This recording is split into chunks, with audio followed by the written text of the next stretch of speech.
Welcome to Be Well, an It's Okay podcast designed to promote and support mental, financial, physical, and social well-being. Be Well provides insights, tips, and strategies for enhancing all aspects of well-being through conversations with experts. Whether you want to manage stress, improve your financial health, boost your physical well-being, or enrich your social relationships, this podcast is a go-to resource. Hello, all. Thank you for joining us for this episode of the It's Okay podcast, Habits That Stick, a blueprint for productivity at work and home. I'm Dr. Bob Chestnut, your host today. I'm the corporate medical director for Cummins. I'm a family doctor and occupational environmental medicine physician by background. And prior to that, I was a health coach, and so have high interest today in the topic. I'm very much an enthusiast for developing deep motivation and person-centered habits. And I'm thrilled to be joined by Jeff Sanders. Jeff is a well-known productivity coach and daily habits expert.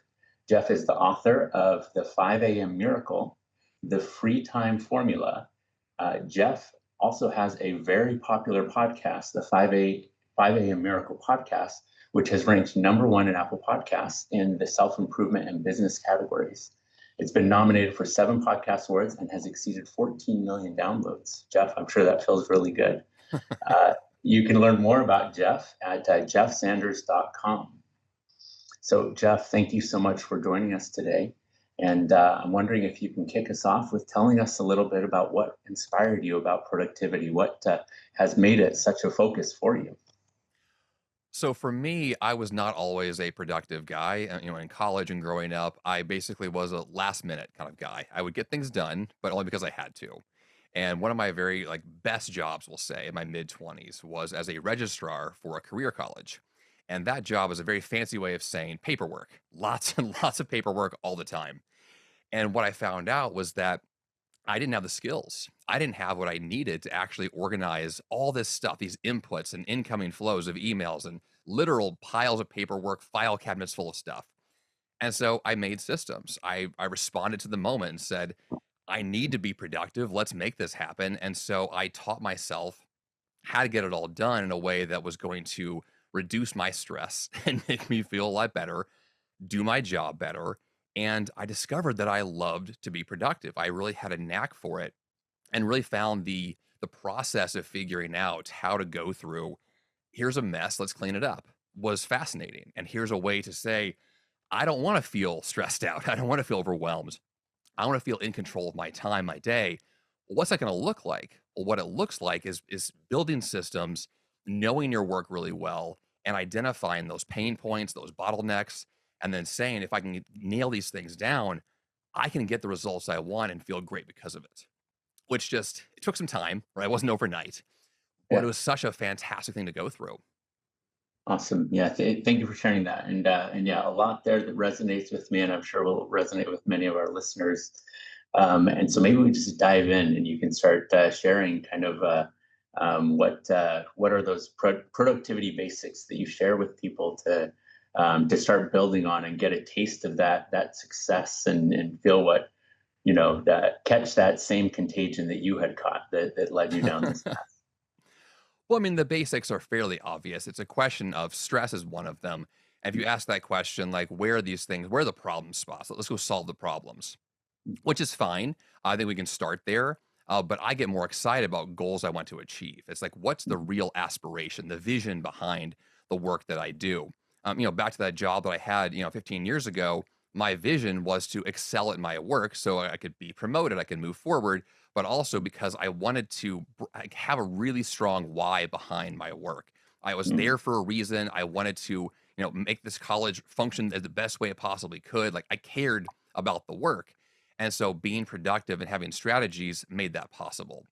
And so some of the basic things you might do, you might say, well, I've got a lot on my plate. What can I cut? What can I eliminate? And then once you've done that and the work that remains is your more important work, then it's like a puzzle you're putting together. How do we organize this puzzle of time and energy to make sure that we have the right pieces in place? And once that becomes true, you find flow. And once you're in flow, things begin to click. All of a sudden now you feel this rhythm and you're excited for your work. You get into this really great sense of each day is predictable in the sense of kind of how you want to approach it, But of course, you leverage different strategies to optimize what you're doing. And once you get to that position of flow, it's a lot of fun. Like being productive is not a chore. It's not a thing your boss told you to do. It really is a way to say, like, I am in the zone making things happen. But it takes the strategies, it takes intentionality behind it. But once you find out what those specifics are, I find that flow happens pretty quickly. And then all of a sudden you're able to say, like, I really do love what I do and I'm good at it. And that combination is really amazing. Yeah, fantastic. Thank you. Yeah, so when it comes to those things, specifically those daily habits that you're talking about, what are kind of those gold daily habits that are your favorites and you're most enthusiastic to share with others? Well, the 5 a.m. miracle is kind of what I'm known for. That's my podcast, my first book. And that concept really came about the same time period, actually, my mid 20s, where I kept going to work late. I kept feeling stressed out. I would show up and just, I wasn't my best self. And so I simply shifted to waking up early and saying, if I could do really just one activity. What's one key thing I could do first thing in the day to set the tone for my day? At the time, I had a marathon I was training for and didn't really have the time to work on it as much. I had a side business I was working on, didn't really have time for that. Well, that seemed kind of silly. Like I shouldn't have a time problem. I can figure this out. So I woke up early, began to go for a run. The very first day, I loved it. It was this fantastic breath of fresh air. And that's when it clicked. I could use these morning hours more effectively. I could go to bed early, get great sleep, and then use these morning hours in a way that I was theoretically wasting in the evening. There's a time shift of sleep, and then all of a sudden, there's more value in my hours.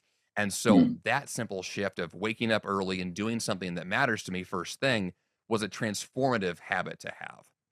You can move from there and say, well, let's imagine your morning routine is now really locked in and you get to work and you're feeling energized. You had maybe a good workout at 5 a.m.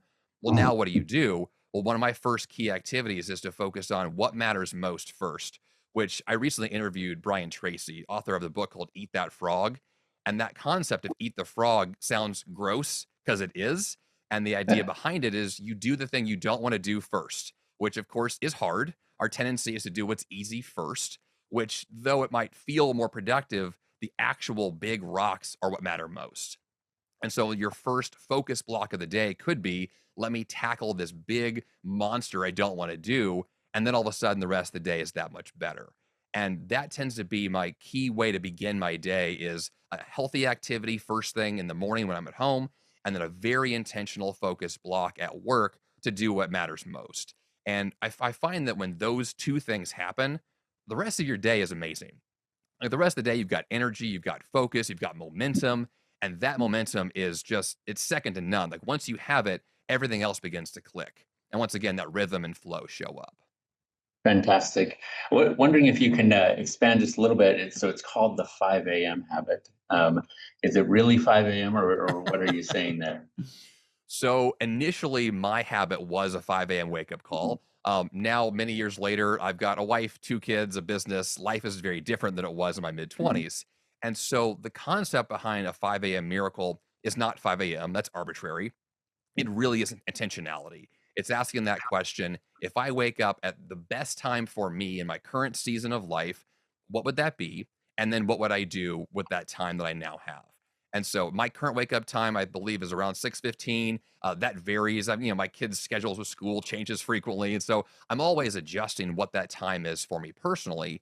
But it's always based off of an intentional plan. So at night, I will make a plan and say, tomorrow morning, I'm going to do, this activity at this time. And then when I do that, I wake up the next morning, I do that activity, and I'm like, bingo, I did the thing I planned to do, and I feel better because of it. That simple concept to me, that is the miracle of 5 a.m. is I did what I said I would do at a time of day that nobody else is doing anything. Everyone else is Uh, still sleeping. They're still kind of slowly getting themselves out of bed, but I've already gotten up and did the thing I wanted to do. I find that win first thing in the day, that can be a really big, like transformative moment for most people. hmm. Yeah, fantastic. And having recently listened to one of your podcasts, you had also noted that that early morning habit also requires you to potentially wind down things a little earlier in the evening, or kind of repurpose that time as well. Yeah. And so just with high productivity, right, also is the need for highly efficient rest and restoration. So maybe Mhm. could you share on that real quick? Recovery is everything. I really love to exercise, and I know that the best thing you can possibly do after a workout is get great sleep. The best Mhm, thing you can do for high stress is recover well. And so if you're able to wind down your day intentionally, you're able to say, like, I did the hard work today. I did my job, maybe I exercised. I need to end the day well. I find that a checklist works really well. I have two young daughters. I was taught how to use a checklist for their own routines each night. uh-huh, So they're going to brush their teeth and read a book and put on pajamas. And you have this specified list of, if I do these things, then I end the day on purpose. The opposite of that is what I've seen before in others and definitely myself, which is that you just kind of let the day flow and you're watching TV and then there's more Netflix and then you might work on something and mhm, then the bedtime just kind of escalates and now it's midnight and you're like, wait a minute, I should have been in bed 3 hours ago. The goal here is to say, like, I went into this process knowing what to expect. And I had a very simple set of, here are my goals. I'm going to check them off one by one, go to bed smoothly and easily. When that happens, you then wake up the next morning and you're grateful for having done that. In mhm. the evening, oftentimes we don't want to. This is one of those, like, it's a discipline issue, but also it's a habit. Once you form it, it gets easy, it gets comfortable, and once again, it gets fun if you have the habits that really speak to the kind of life you're trying to live. Yeah, fantastic. Yeah, one of the things I found is if I have an intention in the morning, also just like say like going on a run, to have my shoes set out, have what I'm gonna wear Yes. set out. Those aren't decisions I need to make in the morning. I can Mhm. just get up and go. And I'm wondering if you can walk us through more of your morning. So get up early. Do sounds like physical movement Mhm. is the big one. Yep. And then what I had heard from one of your podcasts was about focus blocks. So maybe you can talk us through the magic of well designed focus blocks and how to use them as best they can be used. Get the most value out of those. So I have a term I use that's an acronym of FBOT, a focus block of time. And I'm Hmm. very specific about what that means because back when I was first getting into productivity, the first thing I noticed were distractions. Back at that job I used to have, I had people walking into my door, I had emails, I had all these various things happening, and realized the only way for me to get through all the work I have was to kind of hide from my coworkers, was to literally say, I need to like lock my door, put a sign out, like do what I needed to do to guarantee my focus. And then when I was able to do so, I noticed that I got more done. The quality was better. I felt better because of it. And so I created an FBOT checklist, which is literally just a very simple way of saying I'm going to schedule a focus block of time, let's say 9 to 10:30 in the morning. And so before that 9 a.m. start time, the checklist will guarantee focus. It will say, here are all the distractions that I expect to see. My phone might distract me, so I'll turn it off. I may have coworkers, so I'll put a sign on my door. I may need to turn off social media, turn on apps on my computer to block things. Whatever has to be done, you Hmm. guarantee focus. And then when 9 o'clock hits, you start the work. And the first thing you're going to feel is that emotional pull to not do the work, right? The Hmm. procrastination that I don't want to do this. But within about 5 to 10 minutes, you find a rhythm, and all of a sudden you're into the work. You find that rhythm there. And then an hour and a half flies by, and you realize, wait a minute, I've been zoned in doing this really well. And then the time ends, and you're like, I want another one. And so you Hmm. schedule another focus block. And then you find that that's where your best work is getting done. It's not when you're trying to multitask and have 10 conversations at the same time.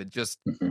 Life can be really exhausting when we let all the inputs in, but it's shockingly simple when we don't. I mean, right now, I'm in Hmm. an F bot with you. Like, this is Uh-huh. all I am doing. Nothing else is happening. I had to go through a checklist to start this interview, but because that's what I prioritize and guarantee that level of intentionality. But you have to do it. And then when you do, things really do move well. Hmm. Yeah, when you get to that moment of changing, right, and or any disruption of flow, right, Mhm. from doing what you're doing to inducing flow with that difficult thing to do, that's definitely that pivotal moment. What tips and tricks do you have for people who are arriving there and then procrastination comes along and they want to finish up that one other thing before they really kick things off. How do you handle that? So procrastination typically is a response to not wanting to do something. Like it's an Mm, emotional thing. It's not practical in most cases. It's just simply saying like, here's a task I don't want to do, so I'm going to put it off. Which in some cases can actually be purposeful. There's sometimes we'll procrastinate on purpose and do something at the last minute because that makes the time a lot more efficient. Generally, though, it's a bad idea. And I find mhm, that most people are a lot better at work when they say, "Here's the thing that I'm feeling the urge to not do, and I'm going to train myself to lean into that emotion and do it more often." It's the same idea of saying, "Here's a fear in my life. I'm going to face the fear head on." That's how you defeat a fear. It's how you overcome procrastination. Is you have to lean into the thing you don't want to do, and you build mhm, that muscle. And over time, you build focus muscles, and you build procrastination muscles, and you literally can gain the skill set of tackling things early on that you otherwise would mhm, have procrastinated on. But you're not going to be an expert on day one. Even I struggle all the time with this stuff, and I teach it. And I still have to remind myself how to get into that flow, which oftentimes is addressing the thing we want to ignore and put off. And so procrastination is an emotional challenge. It's not logistical, it's not practical. We'll use those to tackle the emotion, but it's always an emotional conversation. fantastic. And so talked about the focus blocks and putting your high priority and difficult things to do in there. Where do you fit in the stuff that you enjoy doing? So I've heard this described before from someone who's a fitness guru who has a very specific diet that sounds boring on paper. And he said Mm, before, well, it's boring to you, but to me, I enjoy it. And I mm, find that part of that is true about when you structure your life with a lot of boundaries and a lot of rules, which mhm, my life looks like that on paper. It's not actually doesn't feel that way because mm, I have made these choices on purpose. I have said, I want to wake up at 5 a.m. It's not a mhm, chore. I'm not being forced to do it. I'm choosing this. And when you choose to do something and put the mhm, boundary in place, the why for it is internal. mhm, And when that mhm, is true, you have your own motivation to do it. And then you're excited and look forward to doing it. mm, And so if I go for a trail run, it's not because I want to beat my body into submission. It's because I love being outside in nature. And when your day is filled with those kinds of activities, you tend to figure out exactly why you're there. And then you don't have to wonder, is this hard? Is this difficult? Are the boundaries restrictive? If they feel restrictive, they might be, and then change the boundary, right? Like we're looking for a lifestyle where you get the results you want and you're emotionally invested in the process to do it, right? If you're trying to run a marathon, crossing the finish line is fine, but the journey of running a marathon is the point. Like I have a lot of marathons I've completed, and though I enjoy the finish line, it's always the journey to get there that is the process. That you have to mhm. love that. If you hate the process, you're not going to cross the finish lines. And so you're looking for a life where the process itself is enjoyable, and then that gives you the output you're looking for. Fantastic.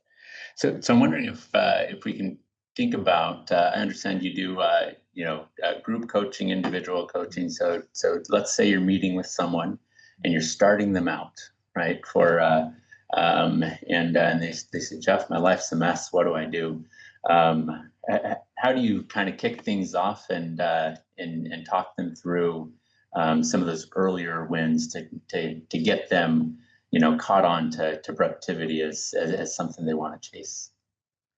Most people that I tend to work with, stress is a really big emotion. There is a Mm, lot going on. They feel like the weight is on their shoulders. And the very mhm, first thing I want to do is lift those weights. Like you've got to mm, be able to work with an open schedule that says, I'm going to walk into this feeling like I can do whatever Jeff is going to ask me to do. I actually have the functional ability to do it.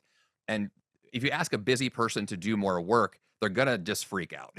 They're mhm, already too full. We have to take things away first. And so the very first step is looking through your life and asking that question, what is optional? In my mm, second book, I call it nonsense, which is literally anything that never has to get done. Our days are filled with nonsense. It's amazing what we think is important. And then we really analyze it, go, actually, if I never did this, I'd still be fine. I'd still be mhm, alive. I'd still have my job. Things would still be okay.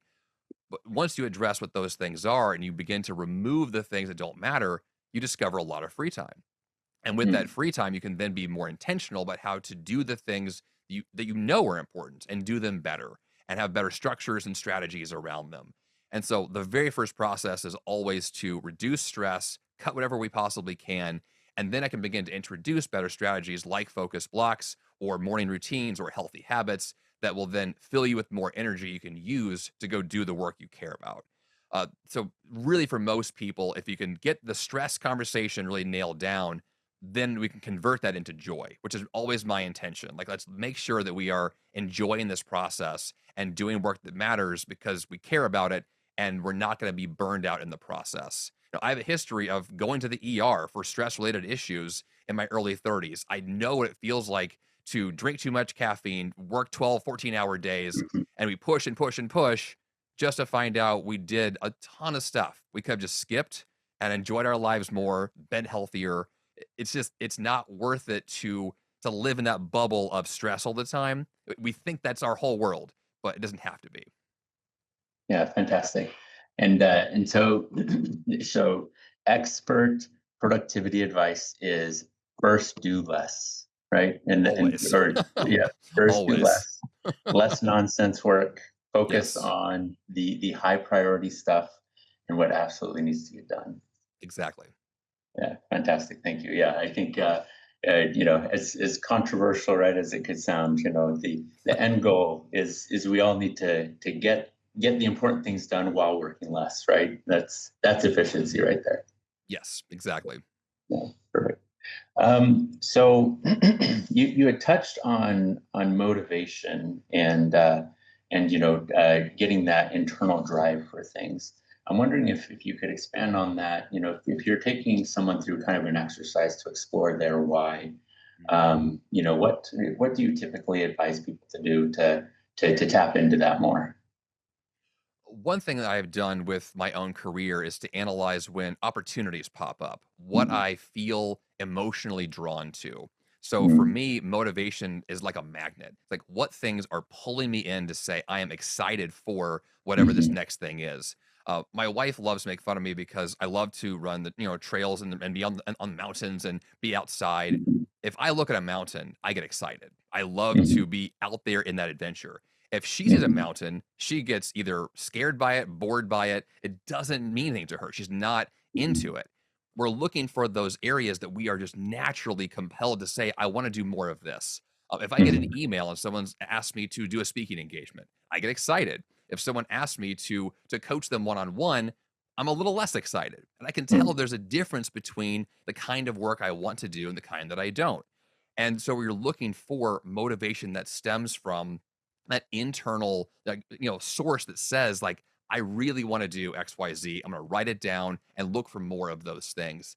And I find that once you discover what those things are, you can then orient your life and work towards those and less from the things that just don't interest you in this current season. It can change. What drives you today will be different. In 10 years from now, but it's always that question of asking, what is that magnet that draws me towards it? Because that's where you're going to find much more flow and much more success as opposed to trying to do something that you're just having to force all the time, which just never works out well. Right. Yeah. Yeah, and wondering if earlier on you had mentioned multitasking just briefly, and feel like almost any discussion on productivity, maybe multitasking is one of those topics that comes up frequently. So don't want to multitask during focus or F bots, and so talk to us about multitasking at any time of the day. Is there ever a place for it, or how do you feel about The only time I multitask is if I start a load of laundry, I can then go do another activity and I'll just it? wait by the machine for it to wash. Right? In my life, that's it. Other than that, there's no intentionality behind multitasking because it's just so ineffective most of the time. The kinds of people who think they can multitask generally are actually getting less done than they would had they done one thing at a time. This goes back to the idea you just said that less is more, and we're always trying to figure out those core few things. You don't need to multitask if you have three things to do. You might Mhm. feel the need to if there's 30 things to do. But then I would ask the question, why are there 30 things on your list? That's far too many. Let's cut that list down to three. That's the actual work that needs to be done, is not trying to do 17 things at the same time, but only do a few things that mean something and only do those one at a time.